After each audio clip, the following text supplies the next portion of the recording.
Welcome to virtual CMI, the Praise Band Masterclass this morning. And we are going ahead and get started. My name is Josh Turner, and we have a special guest today, Simon Gough. He's from the Canada and Bermuda territory. He's the contemporary music specialist there. And he has written a curriculum along with Heather Osmond there called Worship Together. And he's going to be taking us through a little bit of that and kind of setting us up this week for our Praise Band Masterclasses. So Simon, take it away. Hi guys, it's great to be with you. I'm really excited to get to speak to so many people. I'm just like sliding through and there's like just loads and loads and loads of faces here in the gallery view. So it's great to see you all. Great to see people engaging and being intentional about increasing their abilities in front of their congregation and to help their congregation worship. That is super encouraging. So I'm really glad you guys are all here. Like Josh has mentioned, Heather Osmond and I put together a resource that is called Worship Together, and we're going to just look through a couple of bits of that today. At the start of the book, when we were writing it, we had all these practical things of how to do transitions, how to do key changes, how to do all this practical stuff. But there were things that always were important, no matter what we were doing from a practical standpoint. There were things that we always needed to consider. And so what we determined that they were, we call them the lenses that we view everything through. So it's like you put on a set of glasses and you see all the things, the practical things that need to happen in a worship team through these lenses. And the first lens is obviously that we are servant leaders. Our main function as a worship leader is to facilitate the worship of the congregation. It's to help them interact with Christ and through the power of the Holy Spirit to commune with God in that worship service, whether at the moment it's virtually or when we're blessed enough to be back together in person. That is our main function. So as we look through some of those things, we've got a couple of interactive things we're going to want your input on. So if I was doing this in person, we would all do an activity together that would help us kind of come up with a group understanding of what we think is really important. So we're going to do that through a poll now. So Josh has got a poll. We're going to look through a couple of different people's perspectives when we're talking about worship, because it's important to try and empathize with those that we're leading, right? We've got to think as a leader, but we've also got to think, how does the congregation react to this? How would different members of our worship team react to this stuff? So it's important for us to really think broadly as leaders. So Josh, if we want to put that first poll up. So if you are the worship leader, what is the most important thing you do as you lead corporate worship time? So there's four options there. Make sure you speak clearly and well between songs. Make sure you give clear signals to your band. Facilitate the congregation's interaction with God, or include an extended instrumental break so that everyone can hear my mad guitar skills. So if you can vote on that, let's give it like 5 or 10 seconds. Now, Josh, I don't know if we see these results straight away or we've got to go through all of them first. Yeah, we don't see the results straight away. We can do the first question in the poll and then show the results. Yeah, can we do the first 4 and then show the results for 4? Yeah, yes. Okay, so let's go on to the next question then. So what we're doing with these questions is trying to get a group kind of understanding, a group consensus on what's really important. So number 2, if you are a member of the worship team, what is the most important thing you do in corporate worship times? Is it that I come prepared and on time to play and give my best effort? Is it that I be intentional about working with the leader who's trying to focus on the congregation's worship? Turn my instrument up just about 2 notches after sound check so that everyone will hear me, or play my part with no mistakes? So have a think about those for a second. What's the most important thing? If you had to pick one, what's the most important one?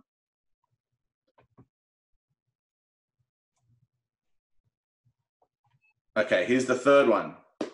If you are a member of the congregation, what is the most important thing you do in corporate worship times?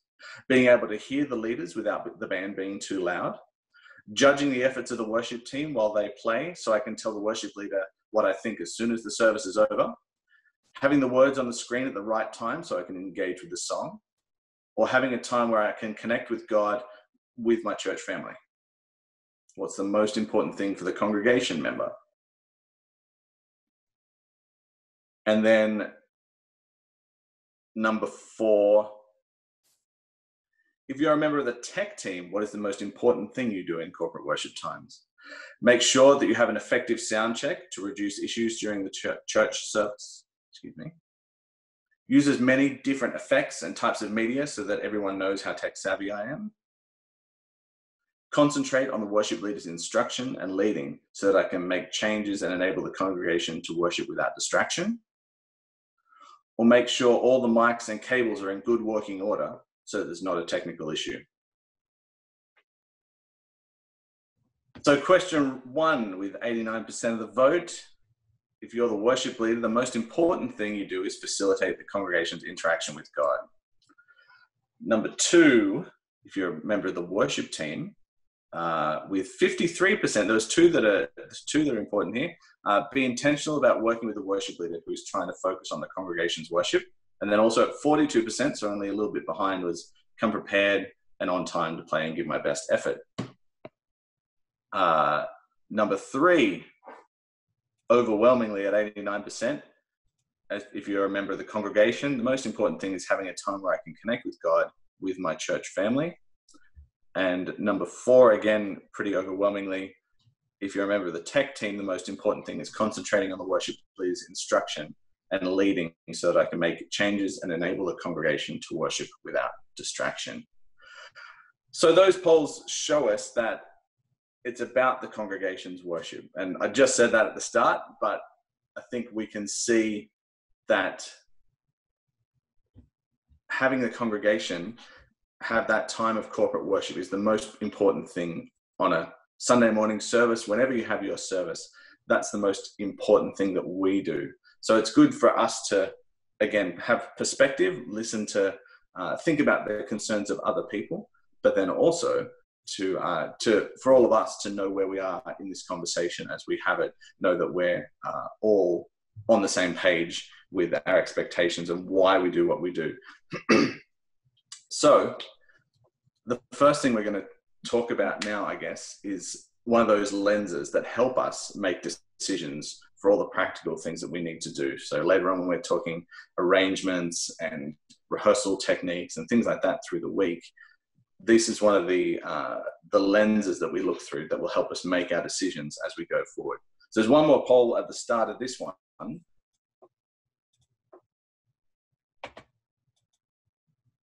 So it says, what makes you pick a song for worship? Lyrics, I really like it.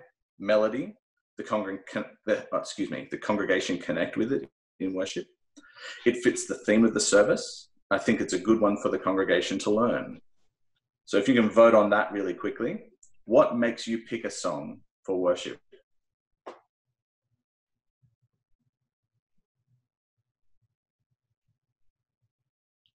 Make this one a quick one. We'll give it about 5 more seconds. All right, here we go. Okay, and the poll says, oh, this is closer. So 45%, it fits the theme of the service. Second is with 35%, the congregation connect with it in worship. Third at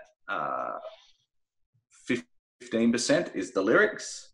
And then fourth, with 5% of the vote, the last 5% is, I think it's a good one for the congregation to learn.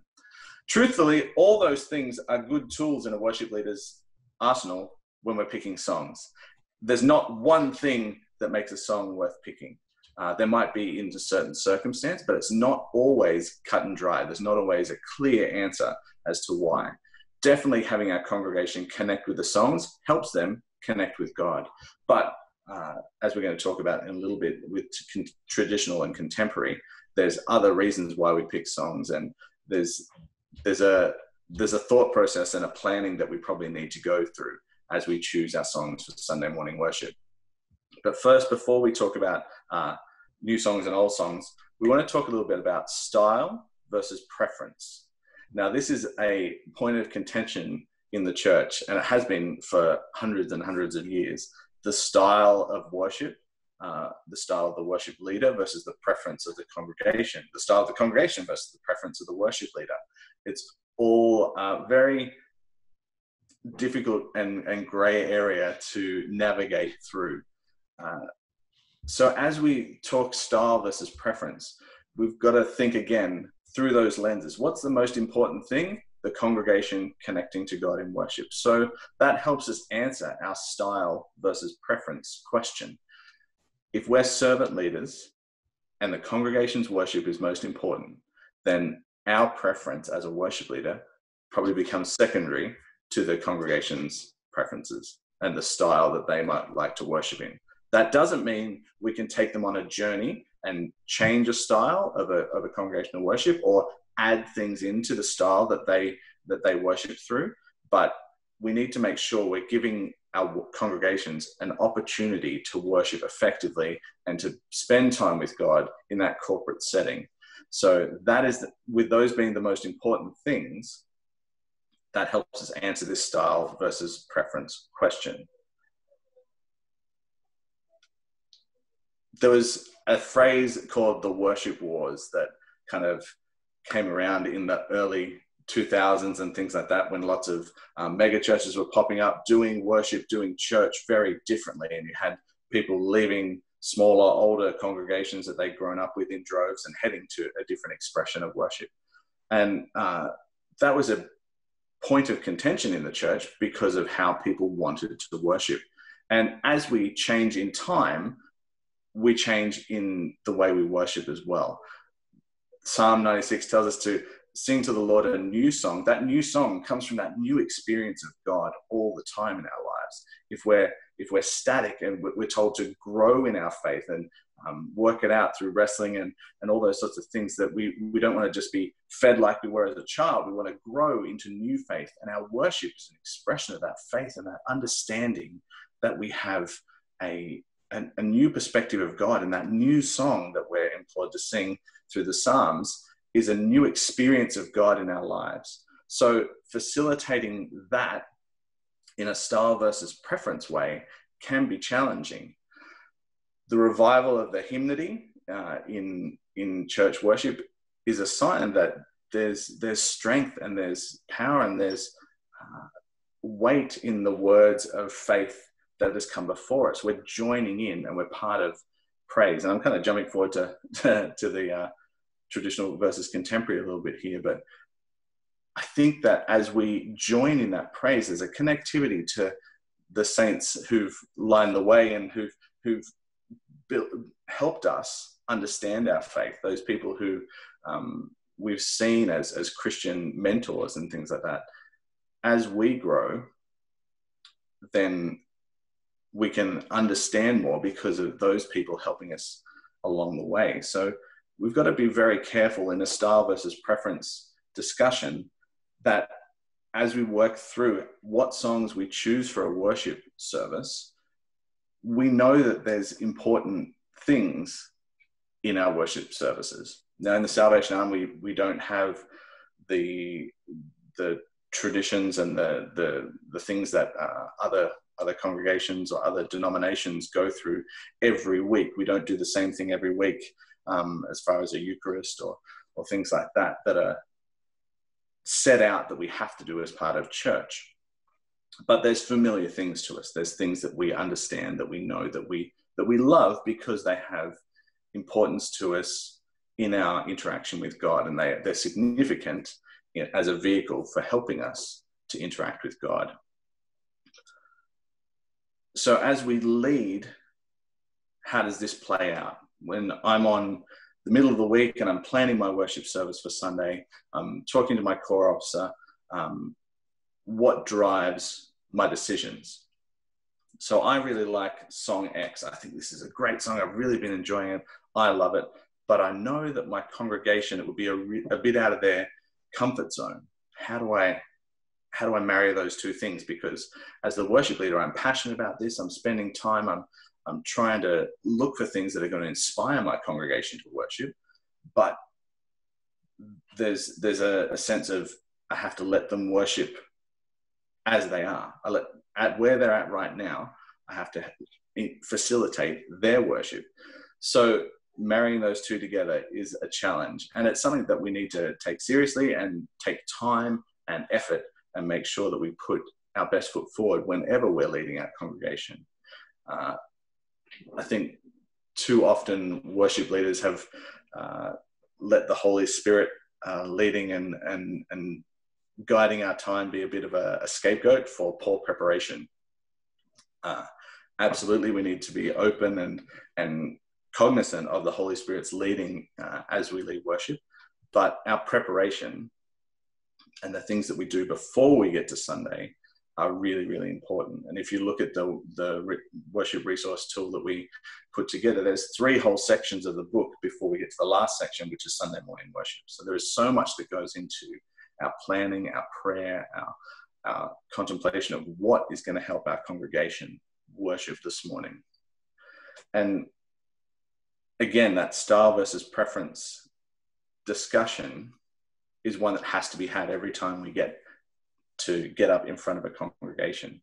So when we stand up and ask them to sing a song, are we asking them to sing something familiar?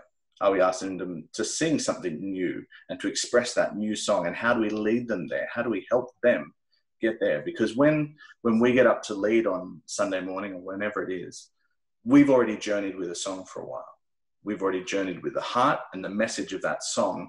And hopefully we've already worshipped through that song, whether that be in rehearsal time with our band mates, or whether that is another time personally in personal reflection or devotions. So to get up and ask a congregation to just connect to God in worship through this is challenging, because they've got to learn lyrics, they've got to learn a melody, there's a lot of functional things of the song that they have to do to just take part in the song, and then we're trying to get them to connect to God through it. So that's why style versus preference is important. We give them something new, maybe in a familiar way, or we give them something familiar in a new way. And so again, with that revival of the hymnody that I was talking about, Chris Tomlin had a great idea: just write a new chorus and put a different rhythm to a bunch of songs that everybody knows and loves. And I mean, that's genius. I wish I'd thought of it. Amazing Grace with the My Chains Are Gone chorus, or things like that. There's lots of contemporary worship artists using hymns because they know that there's this connection to it, this spiritual connection. And then you marry that with the new feel that it gives, and you can start that journey to a different point in a congregation's preference. So if we get up there and it's a stark change and it's really hard, sometimes that's the way that will be effective with your congregation. And as the worship leader, you need to know your congregation. You need to be aware of who you're trying to lead, and who, I guess, the personalities, the age demographics. There's so much you need to be aware of when you make these decisions. Those would be another one of those lenses that you look through when you're thinking about leading. So this is all in your preparation for Sunday morning. Often the problem with style versus preference is not actually the music. The problem can be resistance to change, or it can be that we drive change too quickly. So when we drive change too fast, it can seem like we're invalidating things that have come before. And sometimes you're going to have people who are just resistant to change and they don't want to. So getting alongside those people, understanding why they don't. And sometimes there is no reason, they just don't want to change. And I would suggest, I don't know, but I would suggest that that's not a healthy place to be in either. That, again, that new song that we're employed to sing is important in our Christian journey. And there's lots of biblical examples for change and growth, and that's part of our Christian walk. So I don't think stagnancy is a thing we need to sit in the church as worshipers. We need to grow, and we need to change. But when we see change is difficult. There's just no two ways about it. Change is hard. It's often messy, and it's one of those things in the church that's really difficult, because when you change something in the church, there's a spiritual and emotional connection to it. So if we stop singing a certain song, maybe that's the song that was being played while someone knelt at the mercy seat when they were saved. So if we don't use that song anymore, or we stop using that type of song, that can have a big effect on somebody's heart, their spiritual heart. But as a leader, if we take them on a journey and help them grow into new expressions of worship and new preferences in their worship and new styles that they're comfortable in, then that growth can happen, hopefully. Again, there will always be people who are just resistant to change and will want things to be the way that they're familiar with just because that's their personality. And we have to love and cater for and care for people of all choices and stuff like that in our congregation. So, and that's part of the burden of leadership, of having a really diverse congregation that you're trying to minister to. So having style versus preference as part of the forefront of your reasoning when you're choosing songs, I think is really important. I think it helps us clarify our decision making and helps us to choose things that the congregation is going to appreciate for their worship time, but then also it can help us on that journey to maybe something new. You might have a congregation that's been doing something the way it's been doing it, and that's the only way they've ever done it. So style versus preference is a pretty clear discussion for you. So how do we move? How do we change? How do we grow? Are the things that as a leader, you need to think about. How do we grow? How are we always people who are growing in what we are doing? So I don't know if there's any questions that have come in around that. I saw a couple of things pop up, but kind of just while we're on style versus preference, is there anything that anybody wanted to ask? Any questions or any comments that have come in? I don't know, Josh, is there? Yeah, I haven't seen any comments or in the chat, any questions come up. I'll just remind people that you can type in your questions in the chat at any time, and then I'll jump in and ask Simon the question, or if he sees it, he'll be able to answer it as well.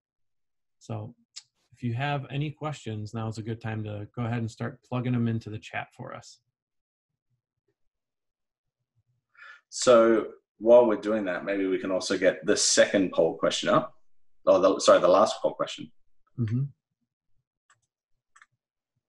So what makes you pick a new song for worship? We just talked about a little bit about style versus preference, and this has the exact same answers as the first one, but it'll be interesting to see the difference in the results. What makes you pick a new song? The lyrics, I like it, the melody, the congregation connects with it in worship, it fits the theme of the service, or I think it's a good one for the congregation to learn. What makes you as a worship leader pick a new song? Okay, what are the results? Oh, this one's a lot closer than the last one was. So what makes you pick a new song, a song that the congregation wouldn't know, the congregation connect with it in worship? So that might be you're considering the congregation's worship, so that's fantastic. The second result is I think it's a good one for the congregation to learn, absolutely. The third place is even. There's 2 with 17% of the vote. It fits the theme of the service and the lyrics, which are both incredibly important. And then lastly, the melody. So all of those things, again, are valid answers and tools in a worship leader's arsenal when we think about why we would pick a new song. Everything at one time was contemporary. So when we talk traditional and contemporary music, everything was contemporary once. And someone had to introduce it. It was new, it was different, and now it's become part of what we do. So it can be done. There's no reason that some songs can't, well, there is a reason, but some songs can't get into our kind of vocabulary as a church because some songs just our congregation doesn't connect with. There's lots of good reasons, but there's no reason why we can't put something into our worship and it become a regular part of our worship. Because How Great Thou Art was a song that was found in a garbage bin that someone had written down, thrown away, and then George Beverly Shea has made that one of the great hymns of the church through the Billy Graham crusade. So there's no reason why something that was a piece of garbage has become a piece of well-known hymnody now in our church, except that someone decided it was good for a congregation to learn and taught people to sing it and led them on a journey to that song being part of their heart response to God. So when we talk traditional and contemporary, and again, this is a really contentious thing, because when as we spoke about before, there's emotional connections, the spiritual connections to the worship that we have, to the expressions of love and commitment and service to God that we've made through song, because that's how we do it a lot in the Salvation Army. We don't speak our liturgy, we sing it. So as we change and as we grow in our repertoire, and because that's what it is, it's just our songs, our song choice.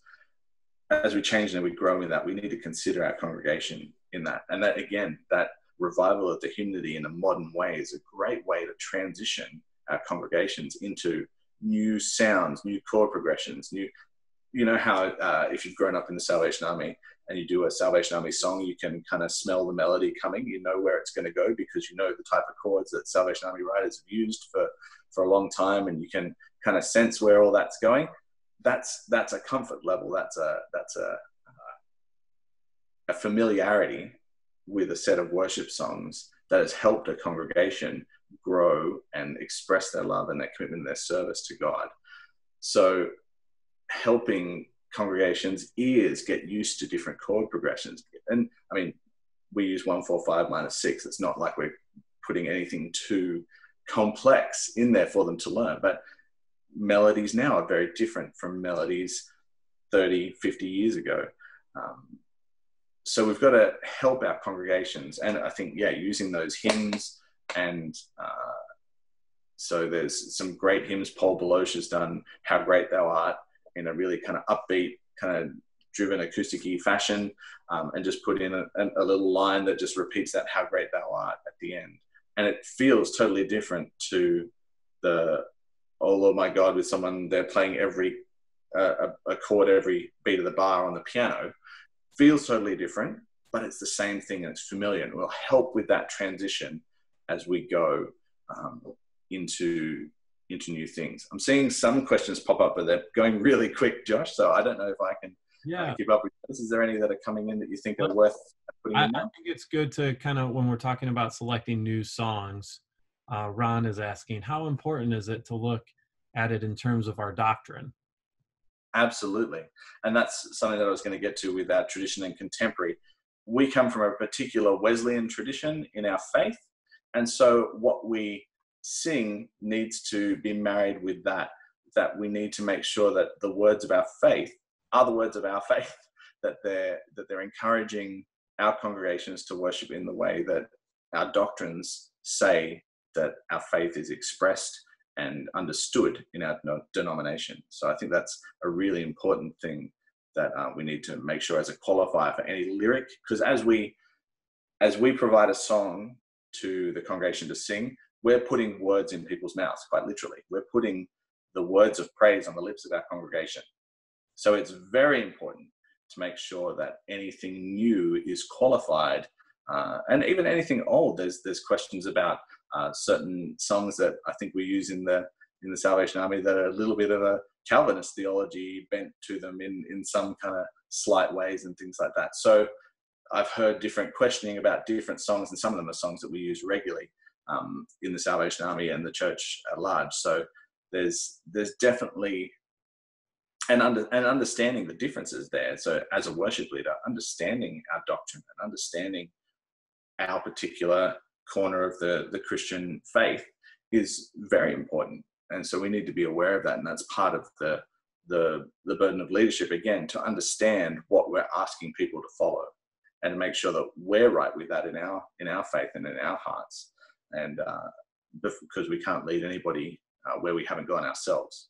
So yeah, I think that's a great question. Are there any other ones that kind of popped up there, Josh? Yeah. I'll just say about that specifically, when we're choosing songs for our congregation on Wednesday, we're going to have Randy Bonifield be joining us as well. and he's really going to take us through and talk about our song selection in terms of theology and doctrine as well. So that was great points made there, Simon. We have another one here. I think this is in regards to like introducing a new song to a congregation. How can we introduce it without creating a discomfort? Like, this is a new song. We don't know what this is. How can you do it so it eases that discomfort? There's a couple of different techniques you can use. So you can graduate the song into the service. So maybe you have it, if you have songs or music playing before your church service even starts, you just play that song. Play a song that you want to introduce in a couple of weeks. Play it over your loudspeaker system in your church and just let people hear it. Then maybe during the offertory, if there's the worship team can play it as the offertory music or things like that. It can be introduced gradually. If you kind of get up there and say, hey, we're going to sing this now, often that won't work. But if we kind of graduate it into the ears of our congregation, maybe you can, I've seen people who set up Spotify playlists for their congregation and they just put new music in there. So music that they know their congregation will appreciate and enjoy and worship through, but also new songs that they might use in the next couple of weeks. They've been placing these songs on a Spotify playlist that their congregation can, hey, I want to listen to some music. I don't know what to listen to. I'll listen to my church playlist. I think that's a great idea. Use technology, especially now with the virtual stuff that's going on, like we're doing right now. There's a need now, I think, to engage with the digital media that's available to us as the church, and to grow into that space and to claim that space for the church and for God and for His glory. So yeah, I think there's lots of different ways. I think if you're getting up there to introduce a new song, like I said, you've journeyed with the song. So talk about how it's touched your life, why you want the congregation to sing this song. Is there a scriptural backing for the song that's why you picked it and that's why you chose it? Is there a testimonial piece that, hey, this song really affected my life because of this experience in my life? Often we have shared experience in our congregations. There's so many different experiences in our congregation, but there's lots that ties us together. So tap into that, give an example of how this song has been important to you and share that with your congregation, and people will be more likely, I think, to join in and take part in it. Especially if you as a leader are someone who knows your congregation, who's known by your congregation, they're more likely to follow you. So I think your work off the platform is as important as your work on the platform as a leader, as a worship leader, because then they know who's introducing a new song to them and stretching them and pulling them into a new experience. If I'm on the platform, I lead you, and then you're non-existent in the congregation's lives, you're going to get some resistance there because they don't trust you, possibly. So, and it might just be because they don't know you.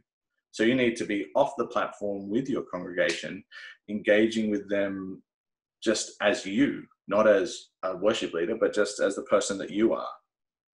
I think my worship leading style is quite laid back and colloquial. It's probably my Australian background. I'm very laid back in general, but I think that translates into my worship leading, which is very different. Culture is very different here in Canada, where I live now, to where I grew up in Australia. Very similar, but lots of differences. So when I lead, people are comfortable with my laid back approach because they know that's who I am, and because I've shared that with my congregation. So when I go to ask them to do something new, they're comfortable with me, I think now. And it took time because relationship building takes time. But it took time. And I think now when I introduce something new, they're quite comfortable that, oh, okay, Simon cares about me. He cares about my worship. He wants the best for us as a leader. And they know that about me, and they follow sometimes, most of the time. I don't think everybody buys in, because you don't know what everybody's experience is that Sunday morning. Someone's kicked their toe really badly and they're standing there you've asked them to stand up on a sore foot. that can be all the distraction that someone needs from worshiping wholeheartedly sometimes, and the devil will use whatever he can get to get people distracted. So we need to be making sure that we're a person that is known by our congregation, that will make that leading a new thing a lot easier, for sure. Yeah, what would be like a formula to introducing a song on a Sunday? I mean, outside of playing it earlier, a few weeks earlier for preliminary, or the band doing it as special music, maybe there's a song that comes up in the week and we're like, oh, our congregation needs this week. So you haven't had those other things. Is there like a formula that you use to introduce a song and not make it so uncomfortable? If it's something new, often what I do is I teach them the chorus, and I would just teach it to them like I would teach a group of kids a song. Like, don't assume that they are comfortable learning something new. Sing a line, get them to sing it back. Like I've done that with my congregation, and it hasn't been. You need to be careful that you don't treat them like children, because there's people who are 3 times older than me in my congregation, sort of thing. So we want to respect and show that we care about. But if we think this is really important for this week, it's probably tying into the theme of what's going on, or it's the timely thing in the congregation. Use that as well. Use the connections that the song has to why you believe it needs to be right now. So if it's a song, there's been a tragedy or something in the congregation, this song speaks to that. Talk about that, voice it, openly discuss it, and make this part of the healing of that situation. I think, if it's a song that is for you've heard in the week and you want to use it this Sunday, I would teach part of it. I would not make them sing the first verse. Do the first verse twice, or repeat some things. So even if you don't want to teach line by line, start with the chorus, don't make them sing it, and then ask them to sing something, and do that a couple of times. Then bring in the verse and just ask them to read the words. Don't say, we're going to sing this for you, so you can be kind of looping around your introduction and saying, look, we know this is new, but I really feel like the Holy Spirit's been speaking to me as a leader this week, and this is just something for us right now. So just take this in as we sing this for you, and away you go into the verse. And then bring them back into that chorus. Really, you maybe leave sections of the song out. It's got bridges and things like that. Just pick the things that are really important and that drew you to the song, that make you want to do it right now, and focus on those and repeat those. I mean, we've got a whole back of a songbook that's choruses, right? We don't need 3 verses, a bridge, and 7 choruses in a song to get the point. We're going to be singing "Holy, Holy, Holy is the Lord God Almighty" around the throne forever. So we may as well get used to repetition now on earth, is what I think.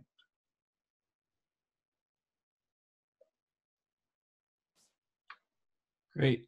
Simon, I don't know if this would be a question that you would be able to answer. I don't know what your translating background has been, but a question has, if there's a new song and a translation, I guess, doesn't exist yet for it, what is the things that really need to be considered when translating a song, from English or whatever language? My translation background isn't very broad. I mean, I'm translating from Australian to North American most of the time at the moment, so that people here understand me.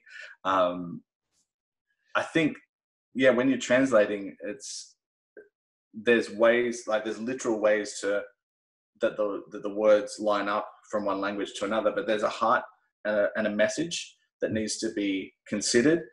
We translate a lot of things from English to French in Canada, and vice versa. So does the heart of the line still make sense? Does the heart of the song still make sense within the translation?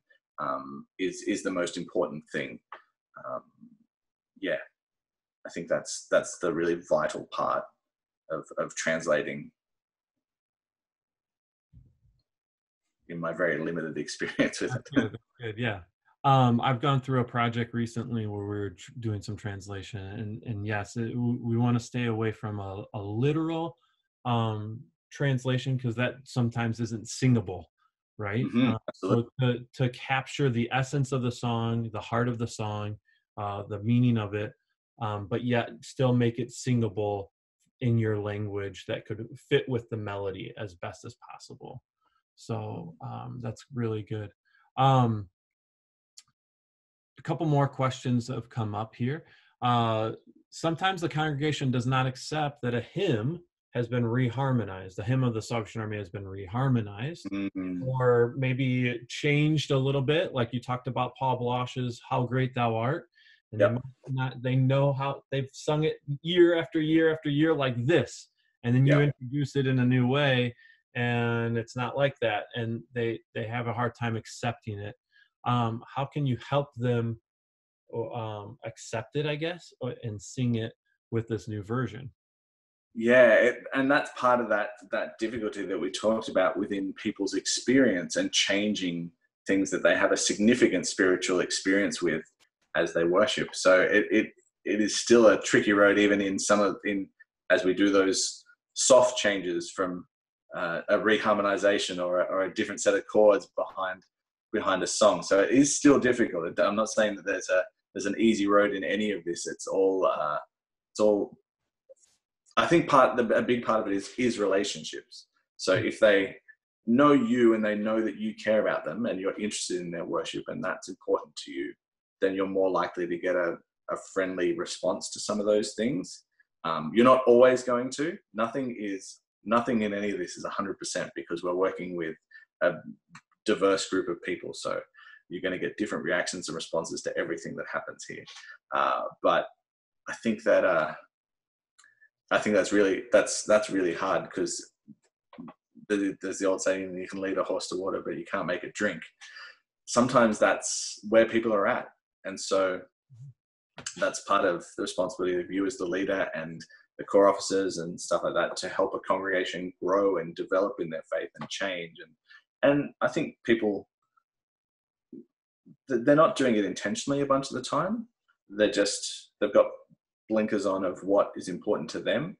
And I think sometimes they forget that growth is happening around them, whether they like it or not, because that familiarity, that known thing gives them comfort and gives them a connection with God. And they sometimes that's what people are clinging onto, right? Sometimes their world is changing really fast around them, and church has been this constant in their life, and it's been where they've met with God and they've really grown spiritually. But if they're having a difficult time, maybe that thing is what they're holding on to and you've just changed it. So it's one of those things that, knowing your congregation helps, but you're not going to know everything about them and you're not going to always get it right either. So I've had plenty of big stuff ups in front of congregations and have not helped people worship many times because of my leading, particularly.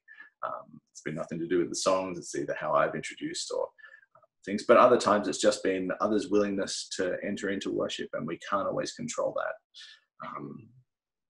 So I would say persistence is key. If you really do believe and you've spent time praying about something and you've tested that out with other mature leaders and they agree with you, then stay the course and continue to gently and lovingly drive that change and build on what your congregation knows and loves, and help them to take that journey with you. And there will be resistance to any type of change. So, but if we don't change at the first sign of any resistance to change, then we'd be still wearing high neck uniforms and all that sort of stuff, right? So I think too, going back to the point that you were making earlier as well, is that we need to share why the song is so important, or what's this added thing that has happened, if it's just a continuation of How Great Thou Art, or like Chris Tomlin adding a chorus onto verses.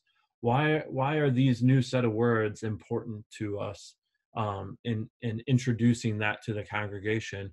And that might help navigate through some of that as well, so that people are hearing, oh, you chose this not just because it's new and it sounds different, but because there's something deeper to it. And new is just a matter of chronology. So new is it could be a 10-year-old song could be new to your congregation. Mm-hmm. It's when they are aware of it. It may not be a new song to you as a worship leader who's really trying to keep up with contemporary music or changes or whatever the trends of contemporary worship. New is about the chronology with a certain group of people, I think. So, a new song. When I first arrived from Australia, the songs that we sang here in Canada were very different to the ones, and the ones that were considered new songs in Canada were ones that we've been singing in Australia for a couple of years, just because of how music moved at the time and trends in worship. And there were songs here that I hadn't heard. So it's all perspective, right? Mm-hmm. Yeah.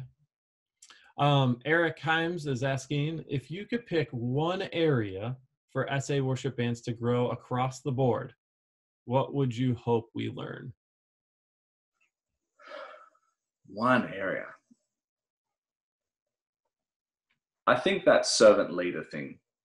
If every worship band would understand that they are a group of servant leaders facilitating worship for their congregation, I think it would change the way we lead, the way we play, because it's one of those lenses that we look through as we make every other decision.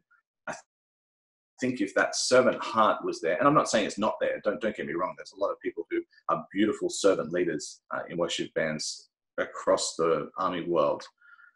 But I think if we could really focus on that and learn to lean into that, I think there would be a change in the way that we guide congregations through some of these changes we've been talking about, the way that we select our songs, the way that we really just engage with the whole process of worship leading, I believe. Yeah.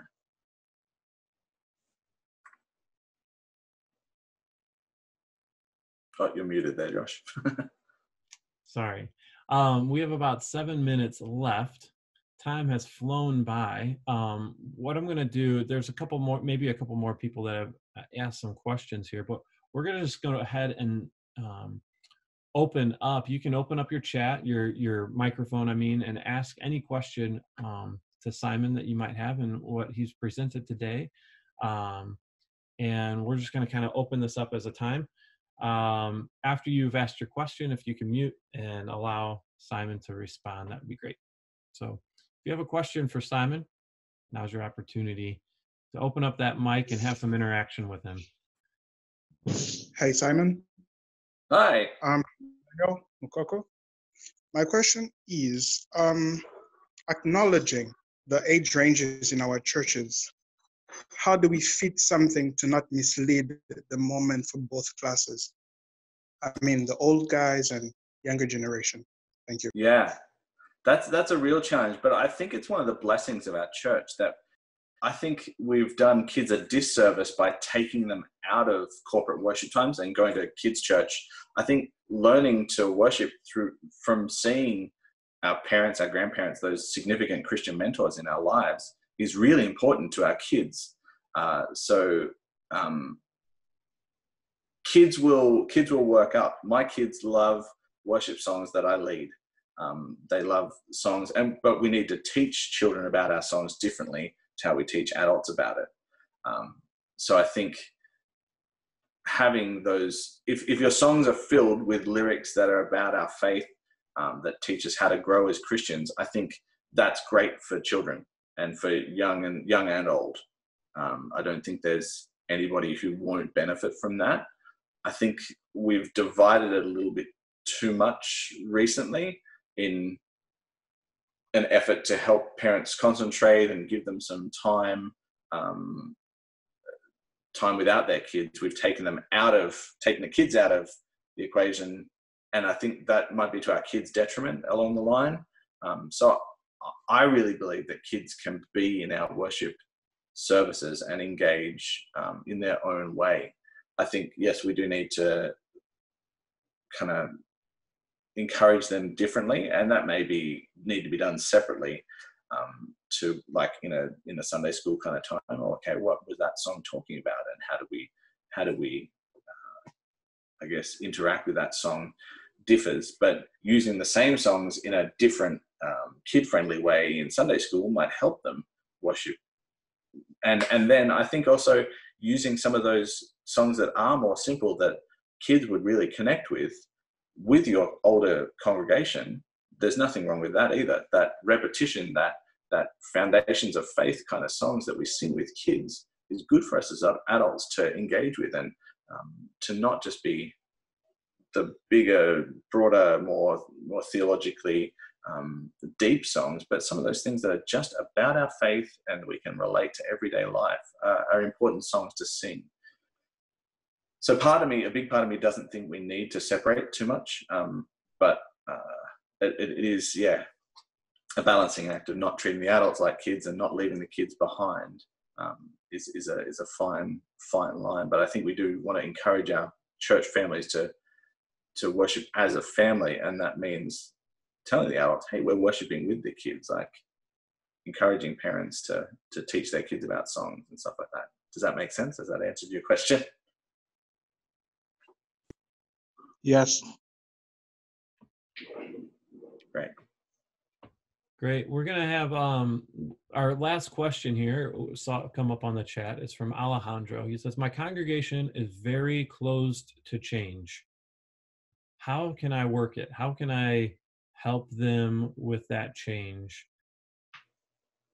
I think that needs to be, if it's a congregational thing, that's a really kind of broad thing in your church. I think that might be a point where you need to chat with your officers, your other core leaders, and see how this can be approached from a holistic pastoral sense. As one leader in a church leading a congregation, we have a finite amount of time, we have a finite amount of energy, and so if you're the one kind of getting battered and bruised all the time for your efforts to make change, that can be really hard to push on with. So talking to the other leaders about why you think this is important and getting them on side and getting them to help you lead through that change. So maybe it's that your core officer stands up and leads a song that the congregation is that is new to the congregation, that the congregation doesn't know. Getting other leaders beside you to help with that change, I think is vital. And even just talking them through that, they may have insights that you don't have on the congregation. It's hard to know everybody depending on the size of your church, right? So if you get other leaders to help you and to be part of that change that you're trying to enact with your congregation, I think that's a really valuable tool that you can help to use. And they may even say, hey, this might be why they're resistant to change right now, or they may have insight into how your leading is that can help you lead differently, that might help you bring about that change that you're after. So I really think that working together with other leaders is really important when we're talking change as well. Great. Simon, I appreciate your time this morning. We have run out of time. It's been great hearing from you, and some great questions that have been posed to you, and it's really great. No worries. Thank you for having me, guys. And just a reminder, I don't know if everybody knows about the SA Worship magazine. If you're wanting to get connected with other worship leaders and what's going on around the Army world with worship, I'm sure Josh can send you out a link to how to subscribe to SA Worship magazine. It's just sharing stories of what's going on around the world. Hopefully really soon we're going to have something about the singing company in there. So that's from the Central Territory. We just want to share the good news and share the things that are going on around the Army world. We don't want to be kind of just central to any particular place, just share good stories and techniques and tips, and discussions like what we're having today are all part of what we try and do with SA Worship magazine.